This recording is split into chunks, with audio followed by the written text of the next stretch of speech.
El Instituto Electoral de Tamaulipas presenta Diálogos por la Democracia, un espacio para la difusión de la cultura democrática.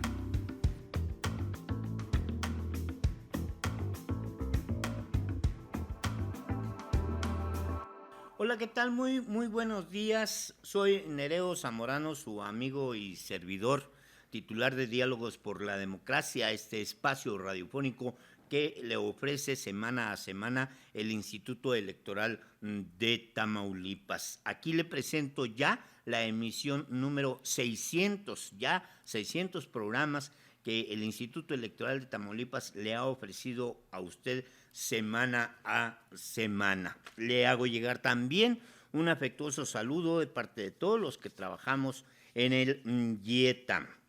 Y, como siempre, le recomiendo, pase usted tiempo de calidad con su familia. Mire, antes de comentarle sobre la emisión de este programa, quiero recordarle que no hace mucho tiempo estuvimos en este espacio platicando con la delegada del INE en Tamaulipas. Ella nos comentaba acerca de la organización que se está llevando a cabo ya en estos días en torno a lo que es el Parlamento de Niñas y Niños Mexicanos, evento que se llevará a cabo el próximo mes de abril del año 2020 en la Ciudad de México, para lo cual ya las delegaciones del INE en todos los estados de la República y en el caso particular nuestro aquí en Tamaulipas, está trabajando en coordinación con los institutos electorales de todo el país y por otro lado con lo que ellos llaman aliados estratégicos, como son congresos locales, como son tribunales electorales locales y como son los espacios propios de la Secretaría de Educación en cada uno de los estados. De manera tal que, a propósito, como nos decía la maestra Ramírez, delegada del INE en Tamaulipas, perdón, es la maestra Castro Ramírez, delegada del INE en Tamaulipas, en cada uno de los estados la geografía electoral nos indica lo que conocemos como distritos electorales federales. En el caso particular de Tamaulipas existen 9, de manera tal que habrá 9 niños, 9 niñas que representen en cada uno de estos distritos electorales de Tamaulipas, que habrán de representar al resto de los niños allá en la Ciudad de México. De ello le vamos a platicar ya en unas cuantas semanas. Tendremos el gusto también de platicar nuevamente con la delegada del INE en Tamaulipas. Y bueno, pues yo le doy este adelanto en el sentido de el cómo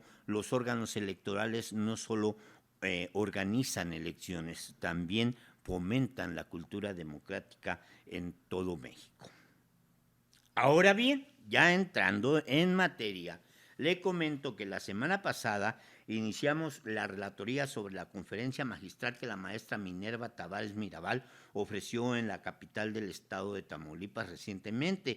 El tema fue violencia política contra las mujeres, como un evento organizado por el Instituto Electoral de Tamaulipas en coordinación con otros aliados estratégicos. En aquel momento, la semana pasada, yo le comenté a usted sobre asuntos o sobre hechos que se presentaron al inicio de la conferencia y le decía que con la finalidad de agotar el contenido de la misma, en el entendido de que seguramente será de su completo interés, en esta segunda emisión del programa le entregaríamos prácticamente el audio de los momentos más significativos que se ofrecieron en esa conferencia. Por ejemplo, La maestra Minerva Tavares Mirabal ofreció precisamente una panorámica actual del cómo la mujer se encuentra ya ocupando espacios no solamente en procesos electorales y no solamente en espacios de elección popular, sino además en los espacios propios de la administración pública en muchos países de América Latina. Vamos a escuchar lo que al respecto señaló la maestra Tavares Mirabal.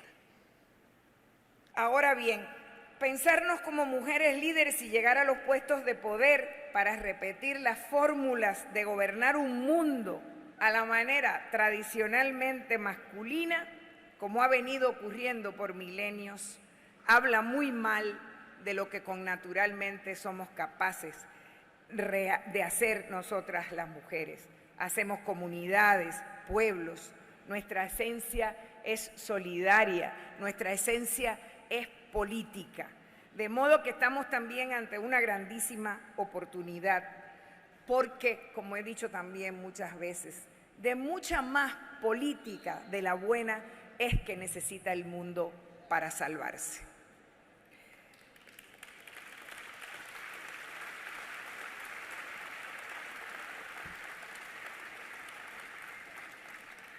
Hoy, como nunca, todo está interconectado. Es lo que más me gusta del tiempo que vivimos. Se siente un tiempo en ebullición, sabemos como que se está cocinando algo ahí, que algo nuevo crece arriba, debajo, al lado o simplemente a pesar de nosotras. Todos y todas las aquí presentes estamos en el medio de un atolladero que si sale mal, que si dejamos que nos estalle en las manos, sabemos que esta vez puede llevarse de encuentro al planeta. Sí, así es.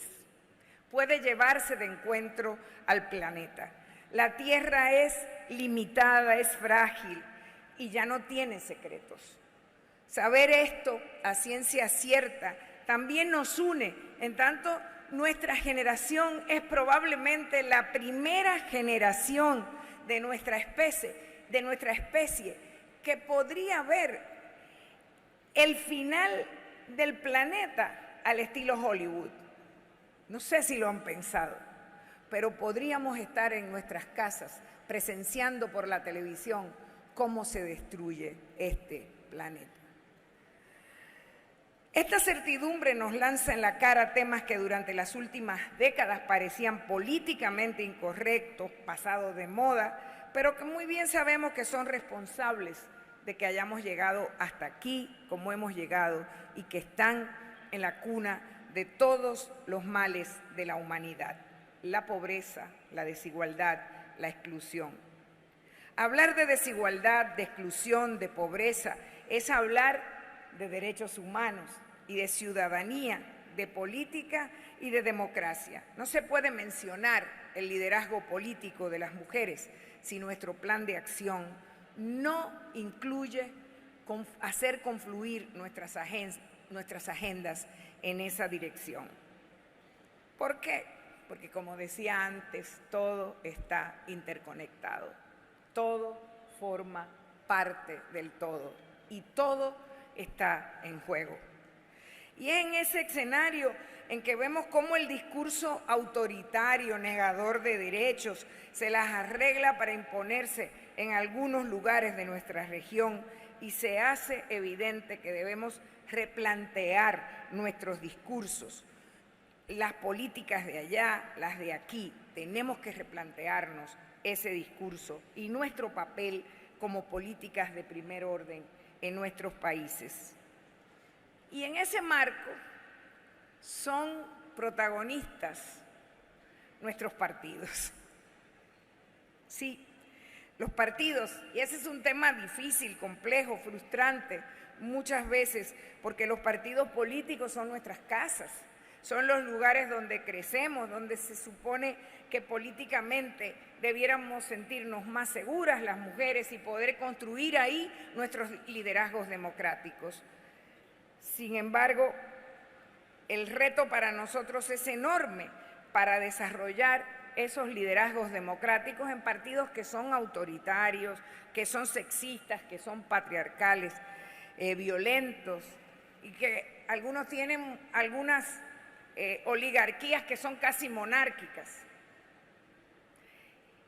y que al mismo tiempo, con ese discurso políticamente correcto, con un gesto democrático, afirman, por un lado, que creen en la paridad, que hay que votar por ella, apoyar la paridad, y por el otro, con el mayor de los descaros, dicen que no hay suficientes mujeres para ocupar los puestos en los cargos de elección. Es el mismo discurso y con la misma tranquilidad. Y ahí estamos, y así se engatusan los medios, la sociedad, y se trata de acorralar las necesarias rebeldías para transformar las instituciones de la democracia. Entonces, ahí estamos. La agenda de las mujeres ha sido una agenda que siempre ha sido una agenda política, y eso es fundamental para ir conquistando el empoderamiento de las mujeres y para rescatar las esencias de nuestro discurso.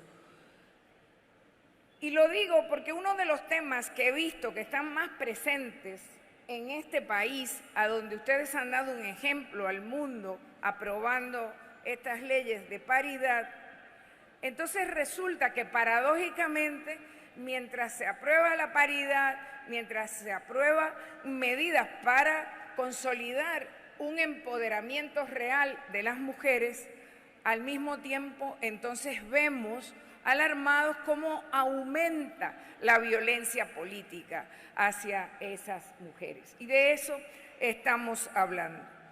Entonces, históricamente no podemos olvidar que nuestras agendas son agendas que se oponen y que se resisten siempre al orden existente. Las mujeres hemos sido las protagonistas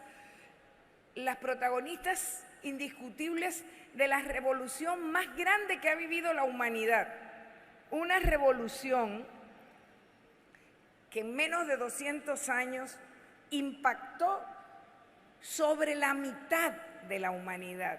Ninguna otra lucha, ninguna otra revolución ha tenido un impacto más grande sobre la humanidad en toda su historia. Y eso se ha hecho precisamente por parte de las mujeres, poniendo, digamos, resistiendo a ese orden de cosas existente.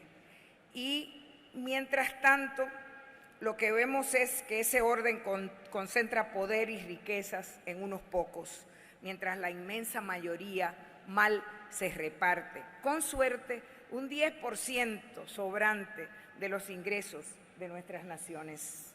Por otro lado, y no obstante a lo que hemos escuchado, también nuestra invitada especial comentó sobre estos techos de cristal que está viviendo la mujer no solamente en México, sino en la mayoría de los países de América Latina, indicando que precisamente por los espacios que se están ocupando, de una o de otra forma la mujer es víctima de violencia política en estos países. Vamos a escucharla.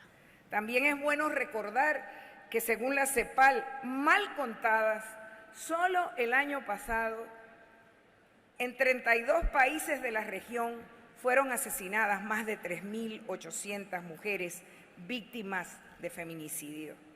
O que todavía hay países en el planeta en donde los fetos femeninos son asesinados, o en donde es un delito que una mujer pretenda conducir un vehículo, o, para no ir más lejos, en mi país, la República Dominicana, donde en lo que va de año tenemos casi 400 niños y niñas que han quedado huérfanos porque sus madres han sido asesinadas, y en algunos casos los perpetradores de ese crimen, de esa violencia, luego se suicidan con la frecuencia con que lo hacen.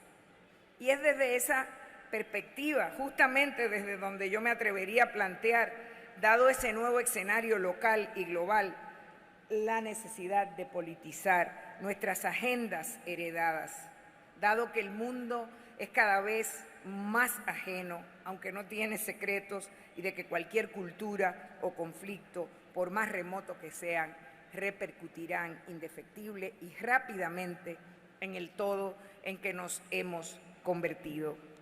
Y es que desde cualquier realidad, cada región, cada país, cada ciudad, cada vecindario, desde cada mujer, desde cada individualidad, hay una agenda pendiente de ser satisfecha.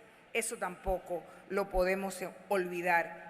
En educación, en salud, en derecho a la tierra, en la propiedad, en la herencia, en el empleo, en la igualdad de oportunidades e igualdad de ingresos, en justicia de género, en representación parlamentaria, en seguridad ciudadana, en cumplimiento de los instrumentos nacionales e internacionales de la mujer, pero todo, sobre todo en el ejercicio de una ciudadanía plena.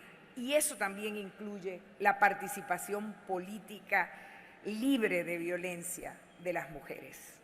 El trabajo, como ven, es mucho y es muy complicado porque todo, absolutamente todo, forma parte del todo, porque todo está en juego. ¿Y que por qué?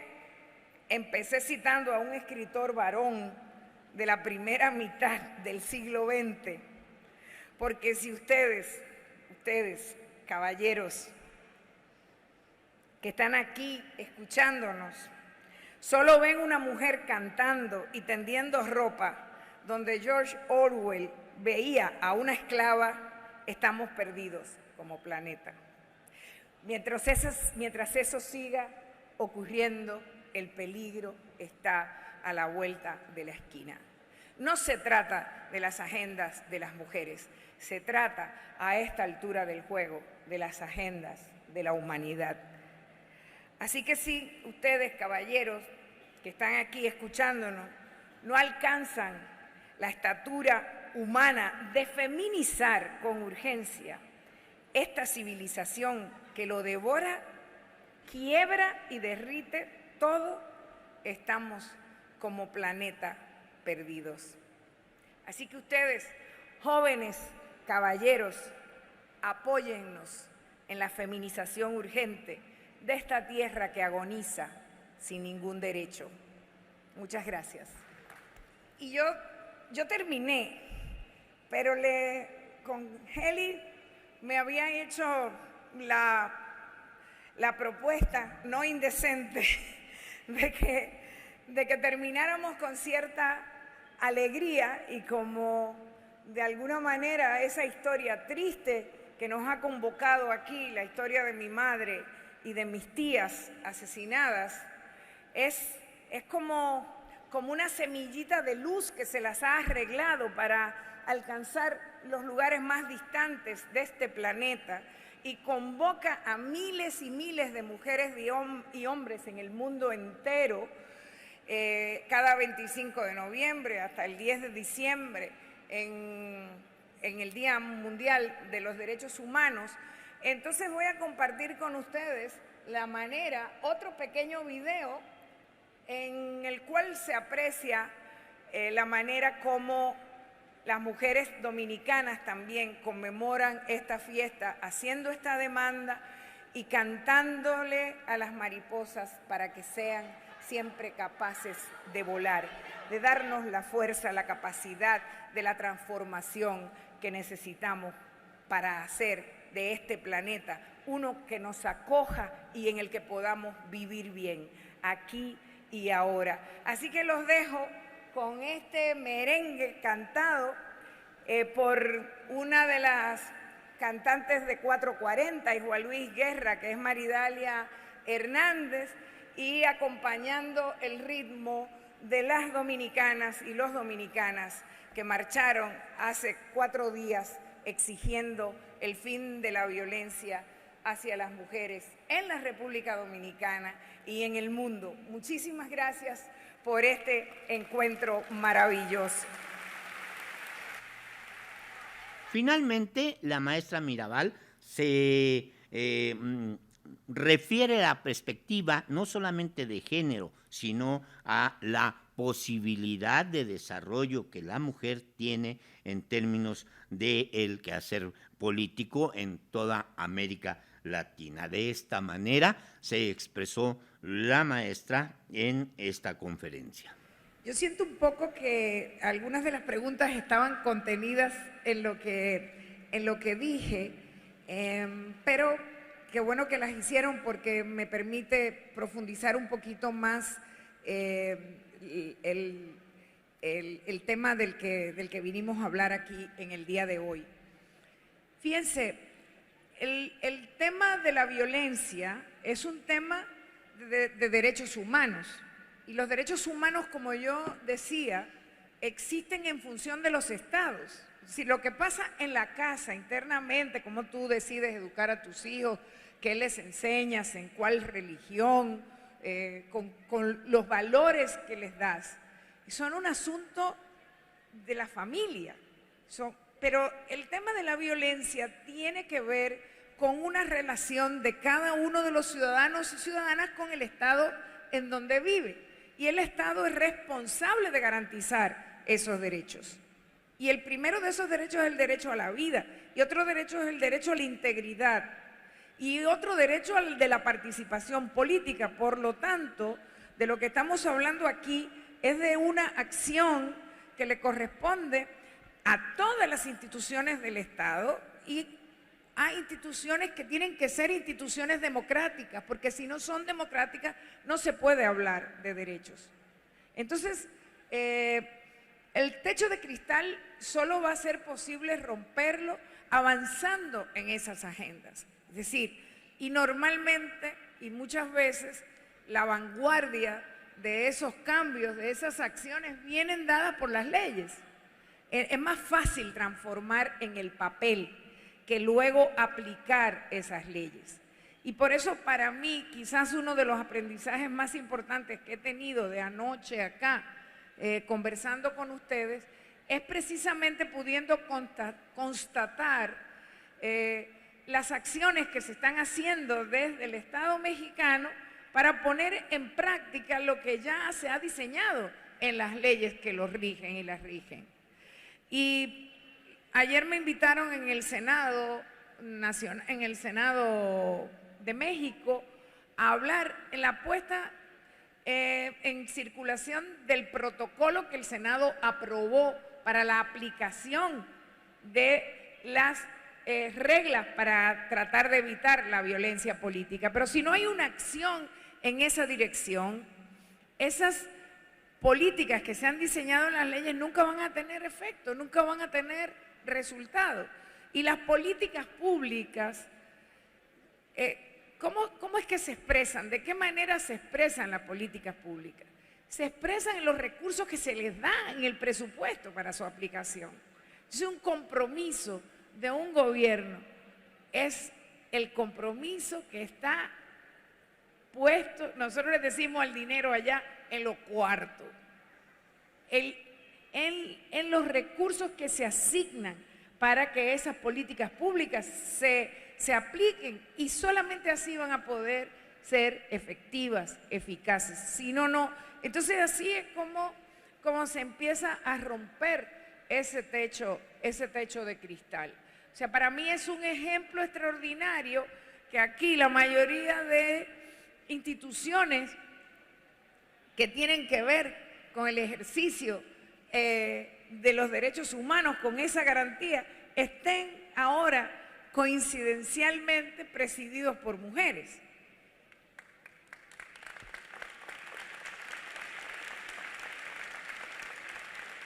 Así se rompen los techos de cristal. Yo no tengo ninguna duda de que se van a romper, porque lo vamos a romper. Puede que tome un poco más de tiempo, un poquito menos de tiempo, pero de que se van a romper, se van a romper.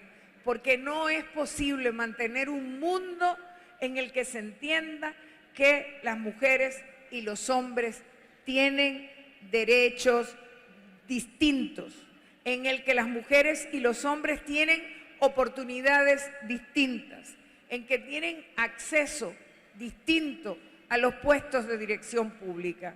Porque no es verdad, o sea, y aquí la realidad es la misma que en la República Dominicana. La mayoría de los estudiantes, de la población estudiantil en las universidades son mujeres.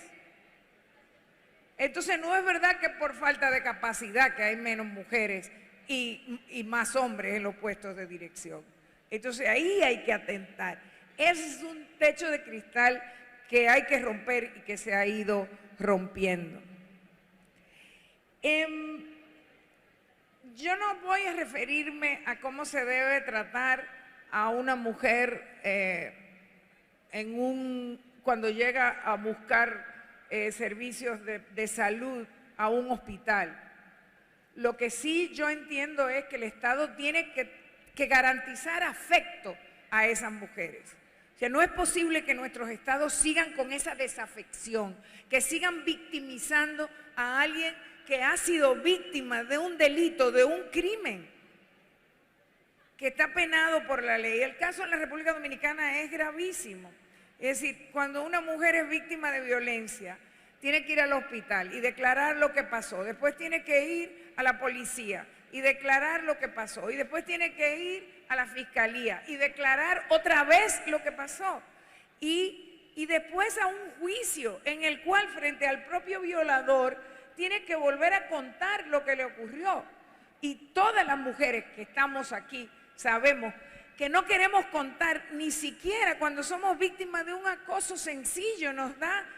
Es una violencia tener que contar eso. Entonces, es necesario desarrollar protocolos para el tratamiento de las víctimas y para evitar que el sistema, que el Estado las revictimice una y otra vez.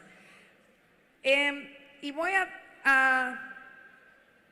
mira, toda la violencia, toda la que se da en el hogar, la que se da en las calles, toda la violencia hacia las mujeres es la expresión de un deseo de poder, de un deseo de poder patriarcal, de las ganas de posesión, sea por las razones que sea. Entonces, todas las violencias hay que erradicarlas, todas. Llegamos así al final de la emisión número 600 de Diálogos por la Democracia. En realidad espero que haya sido de su completo interés y si es así, yo le invito para que descargue el podcast en Instituto Electoral de Tamaulipas, canal de YouTube, en donde va a encontrar esta conferencia totalmente descargada y gratuita para, el análisis que usted considere importante o interesante. Soy Nereo Zamorano, le agradezco el favor de su atención y le invito también para que, pues la próxima semana esté de nueva cuenta en otro Diálogo por la Democracia. Además, cosa que me encargaron mucho y se me estaba pasando, también deseamos que usted tenga un feliz año nuevo. El IETAM presentó Diálogos por la Democracia, un espacio para la difusión de la cultura democrática de Tamaulipas.